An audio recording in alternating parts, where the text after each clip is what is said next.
예레미야 16장 말씀을 우리가 계속해서 묵상하며 나아갑니다.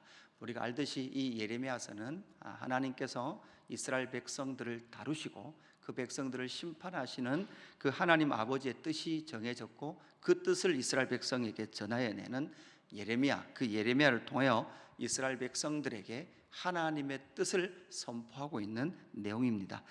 이 16장은 특별히 하나님께서 이 예레미야에게 행위 예언, 행위를 통해서 그들의 미래와 그들의 삶의 어떠함들을 알려주기를 원하셨습니다.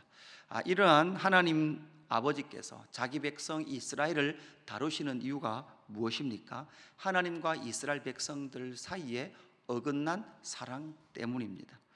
하나님의 사랑이 이스라엘을 향했고 이스라엘 역시 하나님의 백성으로서 하나님의 나라로서 하나님께 그들의 마음이 향해야 됨에도 불구하고 이스라엘 백성들은 바알을 섬겼습니다. 아세라를 섬겼습니다.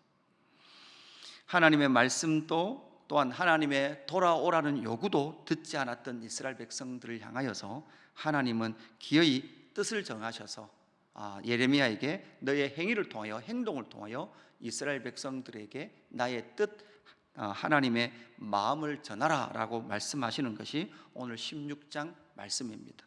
우리가 잘 알듯이 구약의 선지자들은 이러한 행위 예언을 많이 행했습니다. 여러분 우리가 아는 에스겔도 그렇죠. 예레미야도 그랬을 뿐만 아니라 호세아도 그랬습니다. 음행하는 아내를 맞이한 그 호세아를 통해서 하나님 아버지의 마음을 이스라엘 백성들에게 알려주었죠.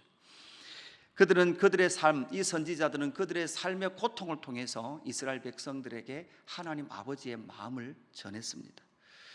우리는 알고 있습니다. 예수 그리스도 역시도 하나님의 뜻을 이루기 위하여 그의 온 삶을 내어드렸습니다. 하나님 아들 예수님은 이 땅에 오셔서 하나님의 그 모든 뜻을 이루기 위하여 선지자적 그 삶을 자기의 온 삶을 통해서 이 땅 가운데 보여주셨습니다.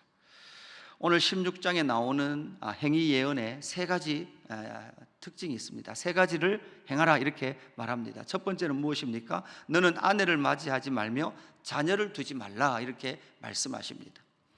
여러분 우리는 이스라엘 백성들의 특징들을 잘 알아야 합니다. 여러분 이스라엘 백성들은 창세기를 읽고 있었기 때문에 히브리어 안에는 독신이라는 단어가 없어요.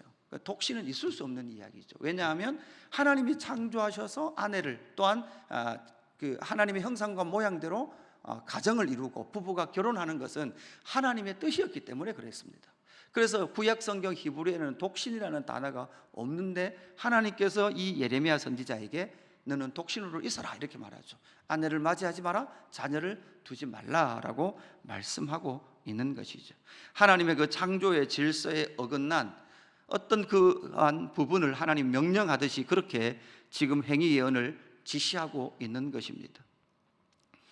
이스라엘 백성들은 모두 다 결혼했습니다. 그리고 가정을 이루었고 자녀를 얻기를 원했습니다. 자녀가 없다는 것은 그들에게는 저주와도 같았습니다. 그러나 하나님께서는 예레미야 선지자에게 결혼하지 말라, 자녀 두지 말라, 하나님의 창조 질서를 어기는 것 같고 저주라고 생각했던 그 일을 예레미야 선지자에게 그렇게 하라라고 말씀하고 있는 것이죠. 여러분 왜 그렇습니까? 그것이 바로 하나님께서 예레미야를 통해서 이스라엘 향한 뜻이다라는 것을 말씀해 주고 있는 것입니다. 그들에게는 슬픔이 닥칠 겁니다. 그들은 지금 끔찍한 일들을 당할 것입니다. 4절에 보면 독한 병에 걸려도 아무도 그들을 슬퍼하지 않고 그 병 때문에 죽어도 땅 속에 묻어주지 않는다는 거죠. 묻을 수 없는 상황이 된다는 거죠. 그냥 죽은 시체들이 길에 그냥 널브러져 있다는 거예요. 그런 상황이 될 것이다 라고 말씀하고 있습니다. 두 번째 5절에는 무엇을 말씀하고 있습니까? 초상집에 들어가지 말고 통곡하거나 애곡하지 말라라고 말씀하죠.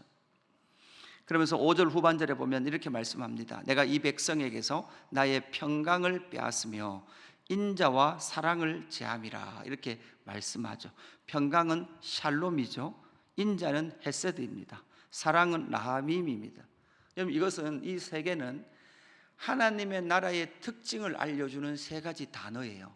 하나님의 나라는 이런 나라입니다. 샬롬의 나라요, 헤세드의 나라요, 라함임의 나라입니다 라는 것이 세 가지가, 이것이 바로 하나님의 나라의 특징인데, 그 하나님의 나라의 특징인 이 세 가지 속성을 모두 다 제하여 버리는 그러한 상황을 만나게 될 것이다 라고 말씀하고 있는 거죠.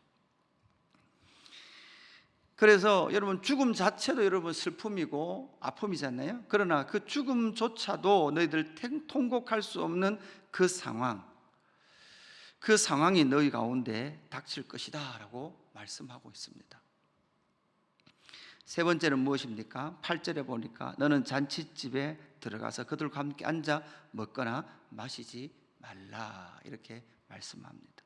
여러분, 우리는 그냥 잔치로 말하지만 이 잔치는 공동체를 이루고 사는 사회에서는요, 거기에 못 간다는 것은 모든 기쁨에 참여하지 못한다는 거예요.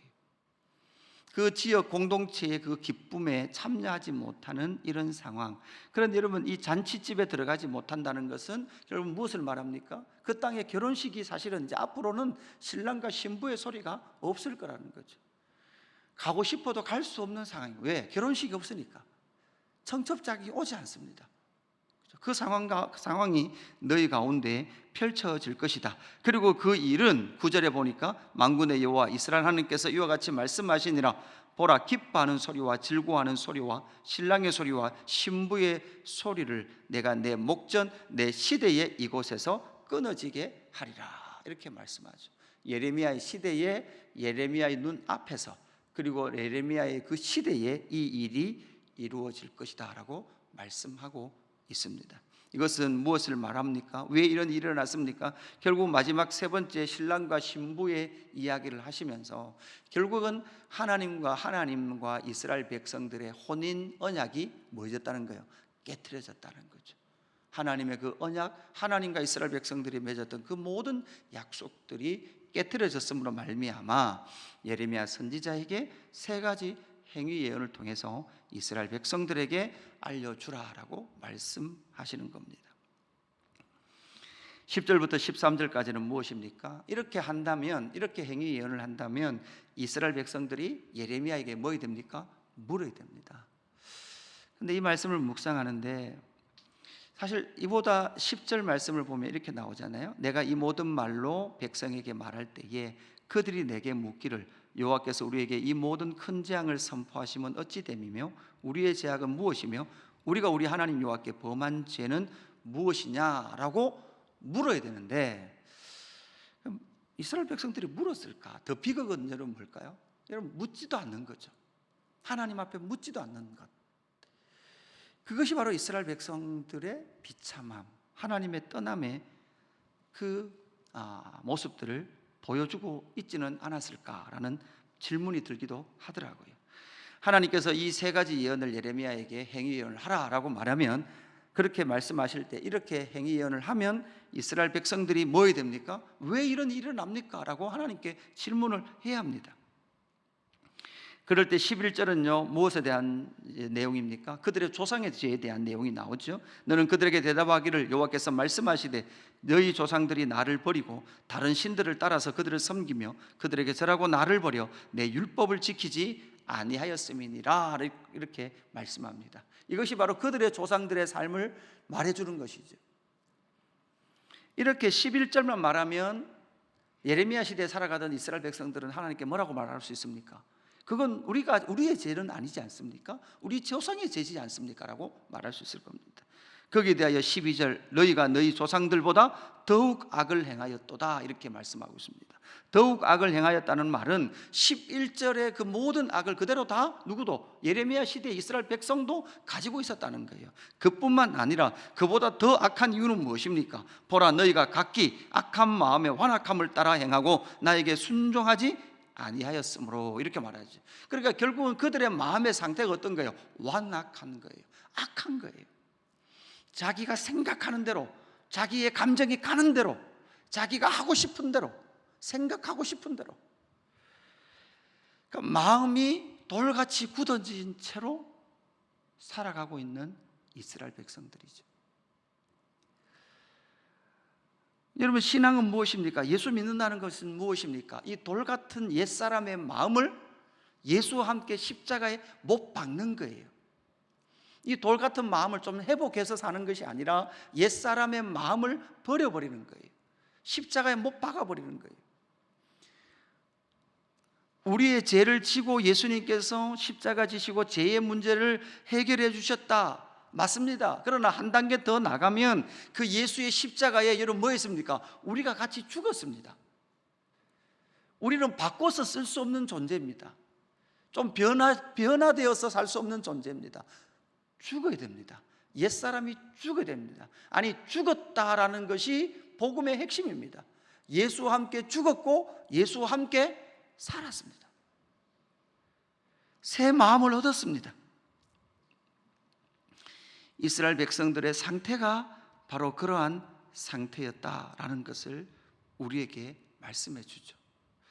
사랑하는 성도 여러분, 오늘 이 하루 또한 이 한 주간 어떤 삶으로 마음으로 살아야 할까요? 우리 가운데 많은 완악한 마음들이 있습니다.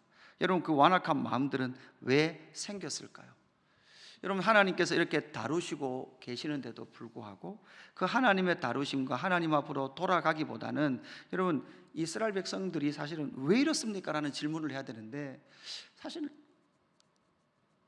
왜 이렇습니까? 라는 질문보다는요, 대부분 이런 고통을 그냥 없이 해 주십시오, 이게 우리의 대부분의 마음의 상태일 거예요. 하나님 왜 그렇습니까? 왜 이 고통입니까?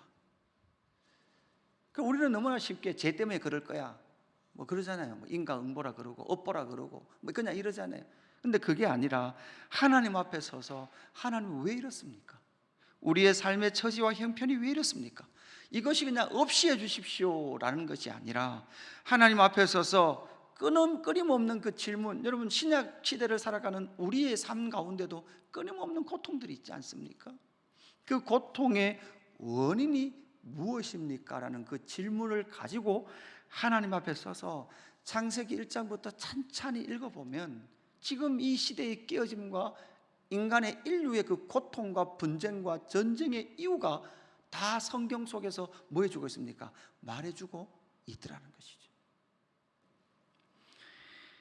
그래서 오늘 이 말씀을 통해서 하나님께서 예레미야 선지자에게 행하라 말씀하셨던 세 가지 행위 예언, 그리고 그 행위 예언을 통해서 이스라엘 백성들이 예레미야에게 던진 그 질문, 왜 우리가 이러한 삶의 처지에 처해 있습니까?